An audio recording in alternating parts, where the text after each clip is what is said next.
Hello student, आप सभी को रियल एजुकेशन चैनल पर एक बार और स्वागत है। तो आज की हम लोग सेक्शन में लेकर आए हैं हिंदी के महत्वपूर्ण ऑब्जेक्टिव क्वेश्चन। लेखक से संबंधित रहेगा, जितने भी क्वेश्चन रहेगा वो लेखक से संबंधित रहेगा। तो ये क्लास 12 का ऑब्जेक्टिव है, आप लोग ध्यान से देने का प्रयास कीजिएगा। और हिंदी सब्जेक्ट हिंदी है तो हिंदी को आप लोग बिल्कुल ध्यान से दिखेगा आंसर, ठीक है। तो जो स्टूडेंट यहाँ पे न्यू है वो चैनल को सबसे पहले सब्सक्राइब कर दीजिए और चलिए अपना आंसर को देने के प्रयास कीजिएगा और एक भी आंसर गलत नहीं दीजिएगा, ठीक है। और याद कर लीजिएगा, जितने भी ऑब्जेक्टिव क्वेश्चन करवा रहे हैं सब याद कर लीजिएगा, एक के बढ़ के एक है। देखिए महत्वपूर्ण है।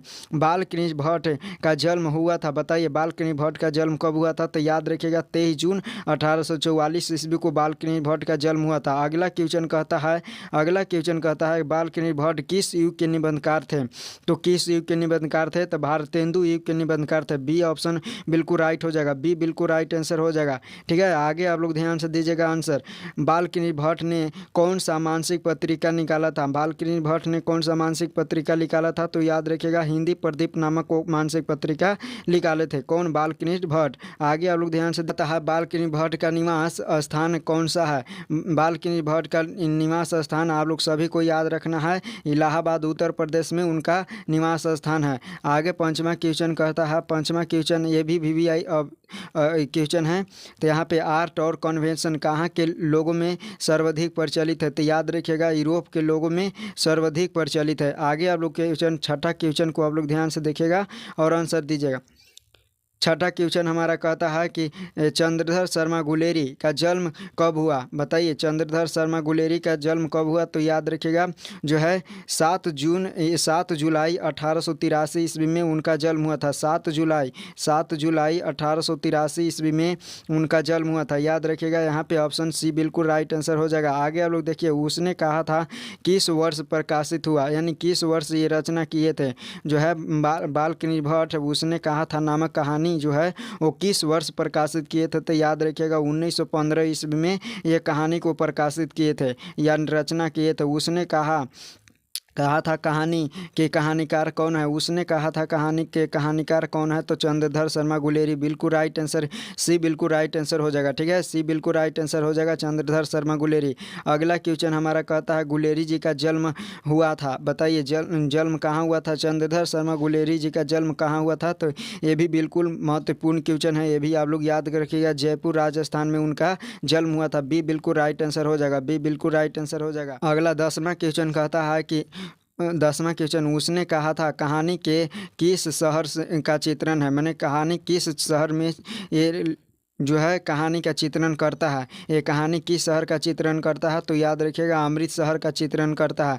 आगे आप लोग 11 क्वेश्चन का आप लोग आंसर दीजिएगा। हमारा 11 क्वेश्चन कहता है कि किसने कहा था अभी ना जाने कितने मीलों इस देश की जनता को जाना है। तो किसने कहा था, याद रखिएगा ये जवाहरलाल नेहरू ने कहे थे। कौन कहे थे, जवाहरलाल नेहरू ने कहे थे।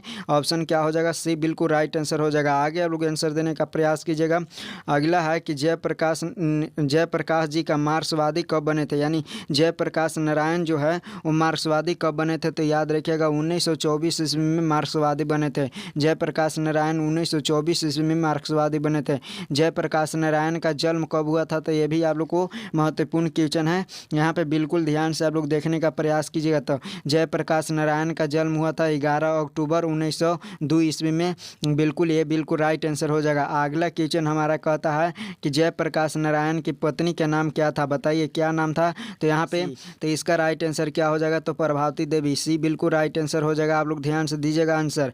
अगला 25वां क्वेश्चन कहता है जयप्रकाश नारायण ने संपूर्ण क्रांति वाला ऐतिहासिक भाषण कहाँ और कब दिया था। तो याद रखिएगा ये भाषण दिए थे जयप्रकाश नारायण जो है पटना के इंदिरा गांधी मैदान में दिए थे, पटना के गांधी मैदान में दिए थे, जो 5 जून 1974 ईस्वी में दिए थे। केंद्र में दिए थे 5 जून 1974 ईस्वी में ये भाषण दिए थे, ऐतिहासिक वाला भाषण था। ठीक है, ये वो उसके बाद अगला क्वेश्चन हमारा कहता है, अगला क्वेश्चन कहता है कि अर्धनारीश्वर पाठ के लेखक कौन है। तो अर्धनारीश्वर पाठ के लेखक कौन है, तो रामधारी सिंह दिनकर। कौन है, तो रामधारी सिंह दिनकर। बिल्कुल आप लोग याद कर जाइएगा, ये सारे चीज़ लेखक से संबंधित क्वेश्चन है। दिनकर का जन्म कब हुआ था, बताइए। दिनकर का जन्म जो है वो कब हुआ था, ये आपको बताना है। तो याद रखिएगा 17 के, ये बिल्कुल राइट आंसर हो जाएगा। 23 सितंबर 1908 ईस्वी को इनका जन्म हुआ था। 23 सितंबर 1908 ईस्वी को इनका जन्म हुआ था।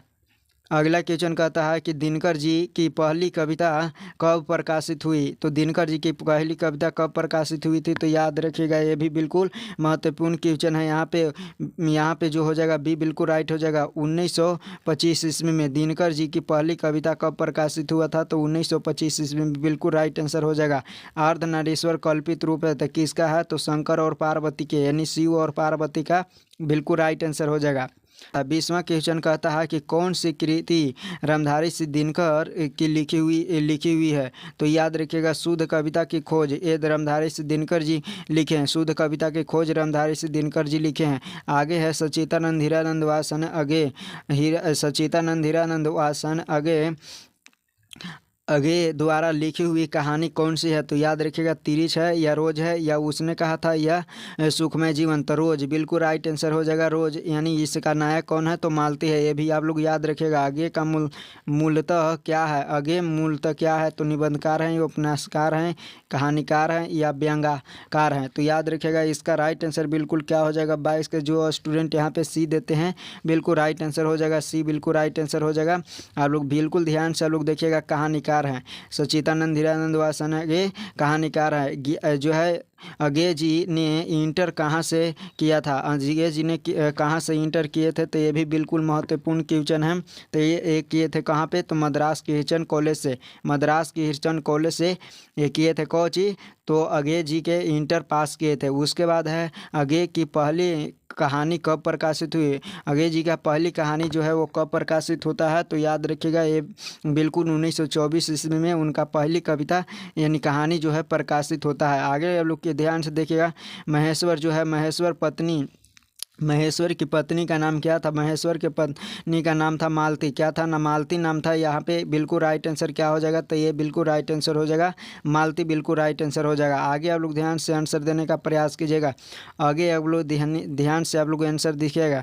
आगे कहता है क्वेश्चन बिल्कुल, अगे जी की कौन सी कहानी गैंग्रीन शीर्षक नामक से प्रसिद्ध है। तो कौन सी कहानी गैंग्रीन नामक शीर्षक से प्रसिद्ध है, तो यहाँ पे बिल्कुल राइट आंसर क्या हो जाएगा, तो डी बिल्कुल राइट आंसर हो जाएगा, रोज। ठीक है ना, रोज बिल्कुल राइट आंसर हो जाएगा। याद कर जाइएगा सारा चीज़, क्वेश्चन याद कर जाइएगा आप लोग, एक भी क्वेश्चन को छोड़ना नहीं है। 27 क्वेश्चन कहता है लेखक कितने वर्षों बाद मालती से मिलने आया था। बताइए कितने वर्ष मालती से मिलने आए थे, तो 4 वर्ष। बिल्कुल आप लोग राइट आंसर क्या हो जाएगा, बी बिल्कुल राइट आंसर हो जाएगा, 4 वर्ष बिल्कुल राइट आंसर हो जाएगा। ठीक है, अगला आप लोग क्वेश्चन के आंसर देने का प्रयास कीजिएगा। 28 क्वेश्चन कहता है मालती के पति किस बीमारी का ऑपरेशन करके आए थे, तो किसके करके आए थे, तो गैंग्रीन का। बिल्कुल राइट आंसर यहाँ पे सी बिल्कुल राइट आंसर हो जाएगा। मालती के पति का नाम क्या था, तो मालती के पति का नाम क्या था, तो यहाँ पे महेश्वर बिल्कुल याद रखिएगा। ठीक है, महेश्वर बिल्कुल राइट आंसर हो जाएगा, बी बिल्कुल राइट आंसर हो जाएगा। 29 के बी बिल्कुल राइट आंसर हो जाएगा। आगे आप लोग आंसर देने का प्रयास कीजिएगा। 30वां क्वेश्चन कहता है भारतीय ज्ञानपीठ द्वारा अगे जी को कौन सा पुरस्कार मिला था, तो याद रखिएगा कौन सा पुरस्कार मिला था, तो 30 का बिल्कुल राइट आंसर यहाँ पे सी बिल्कुल राइट आंसर हो जाएगा, भारतीय ज्ञानपीठ पुरस्कार, भारतीय ज्ञानपीठ पुरस्कार। आगे आप लोग क्वेश्चन के आंसर देने का प्रयास कीजिएगा। अगला क्वेश्चन कहता है कि अगे का जन्म हुआ था। बताइए अगे का जन्म कहाँ हुआ था, तो यहाँ कब हुआ था, अगे जी का जन्म कब हुआ था, तो यहाँ पे राइट आंसर क्या हो जाएगा, तो यहाँ पे याद रखिएगा 7 मार्च 1911 ईस्वी में अगे जी का जन्म हुआ था। अगला आप लोग क्वेश्चन बिल्कुल फटाक आप लोग देख लीजिए। अगे के पिता के नाम क्या था, तो अगे का पिता के नाम याद रखिएगा डॉक्टर हीरानंद शास्त्री। अगे का पिता के नाम क्या था, तो यहाँ पे डॉक्टर हीरानंद शास्त्री। 33 क्वेश्चन कहता है कौन सी पुस्तक आगे की है, तो यहाँ पे बिल्कुल राइट आंसर क्या हो जाएगा, तो ये 33 का बिल्कुल राइट आंसर यहाँ पे याद रखिएगा, हरी घास पर क्षण भर, हरी घास पर क्षण भर यहाँ पे राइट आंसर हो जाएगा। सी बिल्कुल राइट आंसर। कौन सी रचना आगे जी आगे की नहीं है, बताइए तो कौन सी रचना आगे की नहीं है, तो यहाँ पे बिल्कुल राइट आंसर क्या हो जाएगा, तो 30 बिल्कुल राइट आंसर हो जाएगा। ठीक है, 30 बिल्कुल राइट आंसर हो जाएगा। रोज कहानी की नायिका कौन है, तो यहाँ पे मालती बिल्कुल राइट आंसर हो जाएगा। रोज कहानी की नायिका कौन है, तो मालती बिल्कुल राइट आंसर हो जाएगा, मालती। यहाँ पे बी बिल्कुल राइट आंसर हो जाएगा। तो ये 35 सब्जेक्टिव क्वेश्चन था। आप लोग इस सारे 35 में से 35 को आप लोग रट जाना है, 35 में से 35 को रट जाना है, ताकि आपको किसी भी तरह से दिक्कत ना हो। तो चलिए हम लोग मिलेंगे अगले वीडियो में, तब तक के लिए जय हिंद। हंसते रहिए, मुस्कुराते रहिए और खूब मन लगाकर पढ़ते रहिए।